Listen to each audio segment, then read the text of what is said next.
What happened after David slayed Goliath and became king? What about Moses after he led his people out of Egypt? Not all of it was admirable, even though they are some of the most revered figures from the Bible. After God created Adam, he recognized that he needed another human, so he made Eve out of Adam's rib. This first couple lived together with the animals in the Garden of Eden in perfect communion, but then they were deceived by the serpent to eat from the tree of the knowledge of good and evil, which God had told them to stay away from. God then brought down upon them the consequences of their actions as they were banished from the garden.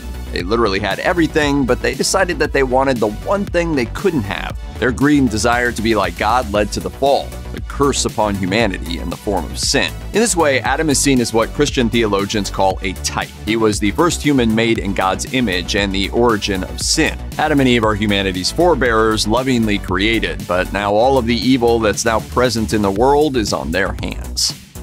The book of Genesis speaks of Abraham's strong faith and obedience toward the call of God, even to the point of being willing to sacrifice his own son Isaac. In certain modern interpretations, this is enough reason to avoid thinking of him as a significant leader or moral figure. But this story can also be interpreted as something more complex beyond the binary of right and wrong. This is my son, sir. We were playing a game, all right? It's called Bernie Cut Cut. Even if you look beyond the difficulties of this one act, it's hard to also look past Abraham's other character flaws. On two separate occasions, he tricked rulers into believing that his wife Sarah was his sister, which was only partially untrue. She was his half-sister, or perhaps his niece, depending on the interpretation. Either way, his deceit was exposed by God in both situations, and the rulers who took Sarah in while thinking she was unmarried either suffered due to this deceit or feared the consequences they would have suffered. Abraham's decision not only forced his wife into compromising situations, but would have brought complete ruin on those rulers.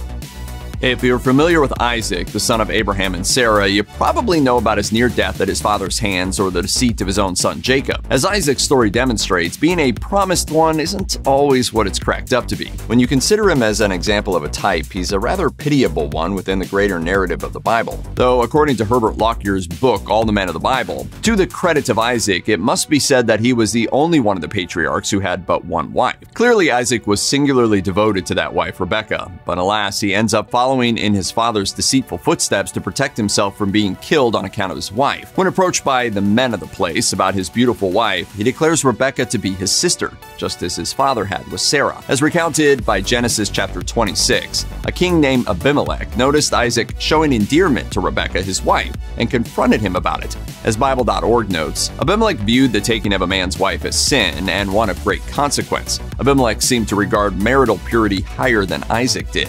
It's never a good sign when a political ruler has better ethics than a supposed man of faith.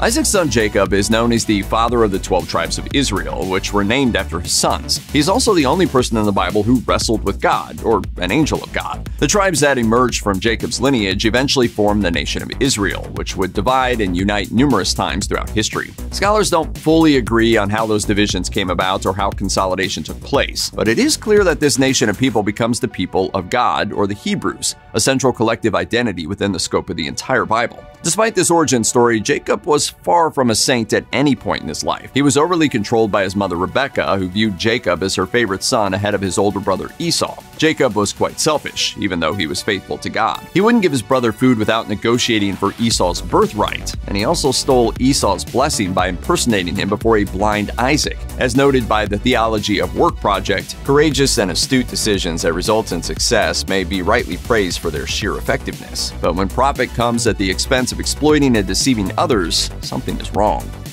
Other than Jesus, Moses is probably the most famous name from the Bible. As Herbert Lockyer writes in All the Men of the Bible, it would take a volume in itself to fully expound the virtues and vicissitudes of Moses, the historian, orator, leader, statesman, legislator, and patriot. His greatest honor, however, was the privilege of being known as the friend of God. Furthermore, Moses' first major act was freeing the enslaved Hebrews from the Egyptian Pharaoh, a story which has endured for millennia in various forms. Pharaoh, if you don't let my babies go right now, things are gonna get really bad around here! Go ahead, make my day.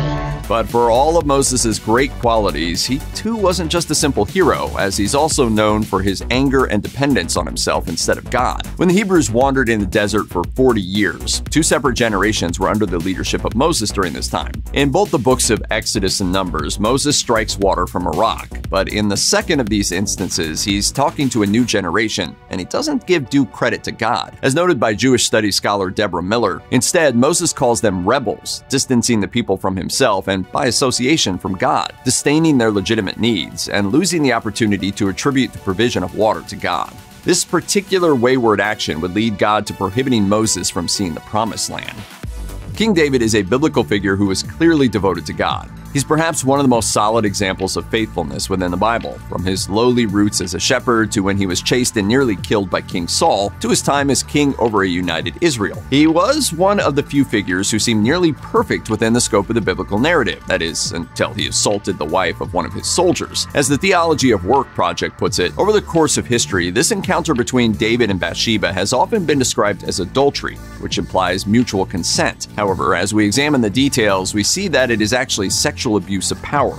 In other words, rape. Neither the text nor the context support the conclusion that it was an affair between two consenting adults. Basically, David should have been with his troops rather than targeting someone else's wife. If he had learned from the mistakes of Abraham and Isaac, then it should have been obvious what the consequences of this violent act would be in the sight of a just God. Alas, the faithful King David gave in to his worst impulses. King Solomon, the son of King David and Bathsheba, was given great wisdom by God thanks to his request in the first book of Kings for guidance in governing God's people. This allowed him to become a great judge and leader.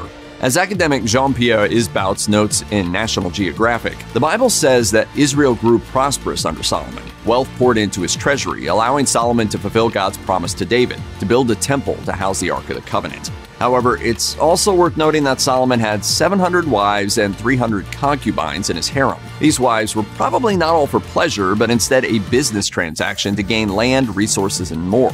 This, despite the fact that God had already spelled out clearly to his people that man should not have more than one wife. As Herbert Lockyer writes in All the Women of the Bible, Solomon loved many strange women, that is, women from different nationalities apart from Israel. His wives turned his heart toward other gods, and because of his idolatry accruing from such a strong female influence, God said that at his death he would rend Solomon's magnificent kingdom in two. Not to mention, Solomon's devotion for any one of these 1,000 women was probably non-existent at best. Basically, his drive for power and greed overcame his faithfulness to God and respect for others.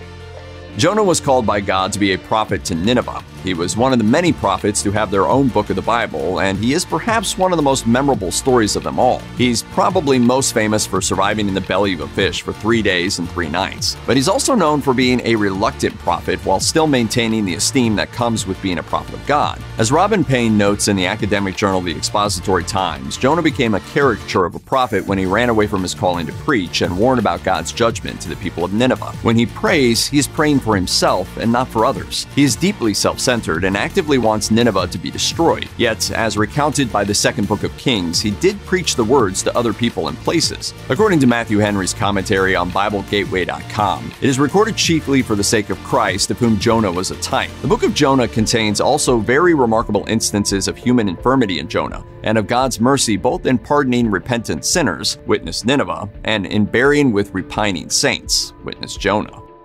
According to Catholic theology, St. Peter is considered the rock upon which the entire Christian church is built, whereas Protestants would say that the rock spoken of in the Gospel of Matthew was actually Jesus. Regardless, Peter remains a central character within the wider universal church for both Catholics and Protestants. Yet even this essential figure was not free from doubt or fear.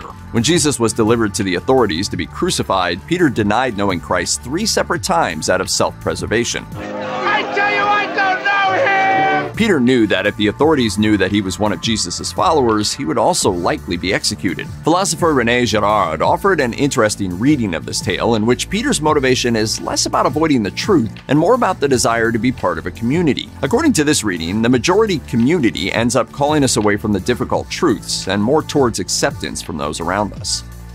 Paul, who once was called Saul, is the central author of most of the New Testament epistles and one of the most influential saints of the universal Christian church. His theological connections and reflections have been and continue to be a fountain of wisdom to the followers of Jesus throughout history. However, Paul was notoriously self-reflective and self-deprecating about what he did before his major conversion on the road to Damascus. As author Mike Aquilina writes in Catholic Exchange, Saul, a young Pharisee consumed by zeal, pursued a program to purge Jerusalem and every Jewish community of any trace of Jesus' teaching or influence. Similarly, Herbert Lockyer describes the former Saul by noting, enthusiastically, Paul endeavored to stamp out the Christian faith. There is no evidence, however, that he himself killed anyone. While Paul may not have been guilty of violent persecution of the Christian church, he had a clear disdain for Jesus' followers, which makes his conversion all the more surprising and his legacy even more intriguing. So while he wasn't always a great person, few characters in the Bible demonstrate the mercy of God more effectively. Check out one of our newest videos right here. Plus, even more grunge videos about biblical stories are coming soon. Subscribe to our YouTube channel and hit the bell so you don't miss a single one.